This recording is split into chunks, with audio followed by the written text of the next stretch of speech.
Hello साथियों, नमस्कार। जैसा कि आपने मेरे पास जो मैसेज कर रहे हो ग्रुप में बार बार कि हमारे पास ये मैसेज आ रहा है, ये किस बात का मैसेज आ रहा है। तो साथियों देखो, मैं आपको बता देता हूँ कि मैसेज क्यों आता है। देखो, आपने फॉर्म जब भरते हो, जब आय प्रमाण पत्र, उसमें जो कॉलम नंबर आता है पैन कार्ड का, ठीक है ना, उसको आपको क्या करना होता है साथियों, उसमें आपको क्रॉस करना होता है। यानी पैन कार्ड वाले उस कॉलम को आपको कुछ नहीं भरना पड़ता है, उसको आपको क्रॉस करना पड़ेगा, ठीक है।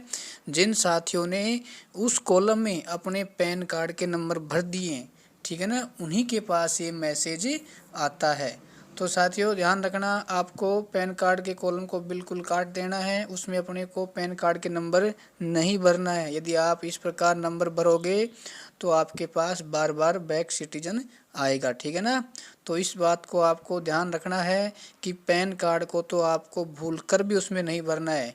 जैसे ही आप पैन कार्ड भरोगे, आप भत्ता लेने योग्य नहीं हो जाओगे, और रोजगार कार्यालय ये समझ आता है कि भाई इसने पैन कार्ड भरा है तो इनका इनकम का कुछ ना कुछ तो स्रोत है, ठीक है ना। तो यदि आपके पास बैक आया है तो इसे आप दूसरा आय प्रमाण पत्र बनाकर उस कॉलम को आपको कट कर देना है। आपको पैन कार्ड के नंबर उसमें नहीं भरने हैं, ठीक है ना। मैंने आपको ये बता दिया है और आपका फॉर्म वेरीफाई हो जाएगा, ठीक है ना। आपको इसमें घबराने की आवश्यकता बिल्कुल भी नहीं है। आप फिर दोबारा आय प्रमाण पत्र भर देना, ठीक है, और आपका फॉर्म 1 या 2 दिन में या 5 या 6 दिन के बीच में वेरीफाई हो जाता है, ठीक है साथियों। तो आज के लिए इतना ही काफ़ी। अच्छा लगे तो इसे सब्सक्राइब करना, लाइक करना, कमेंट्स करना, ठीक है साथियों। जय हिंद, जय भारत। और साथियों, जिन भाई बहनों ने अभी बेरोजगार भत्ते का रजिस्ट्रेशन नहीं करवाया है, पहले वे अपना रजिस्ट्रेशन करवाएं, वह उसके बाद अपने बेरोजगारी भत्ते के फॉर्म को भर दें, ठीक है ना। आप जितना जल्दी भरोगे दोस्तों, आपका वेरीफाई उतना ही जल्दी हो जाएगा। साथियों, अपन को सिर्फ आय प्रमाण पत्र को सावधानी से भरना है, क्योंकि उसी में ही बार बार बैक आता है, ठीक है। आय किसके नाम से लिखनी है, सिर्फ और सिर्फ अपने परिवार की आय दर्शानी है, बल्कि जो बेरोजगार भत्ता लेने वाला है उसकी आय उसमें नहीं दर्शानी है, ठीक है ना। जो परिवार की जो डिटेल भरते हैं उसको अपन को वही डिटेल भरनी है जो आपके जन आधार कार्ड में डिटेल शो होती है, ठीक है ना। यदि आपने नाम कम भरे, ज़्यादा भरे, तो दोस्तों आपके पास बैक आएगा ना।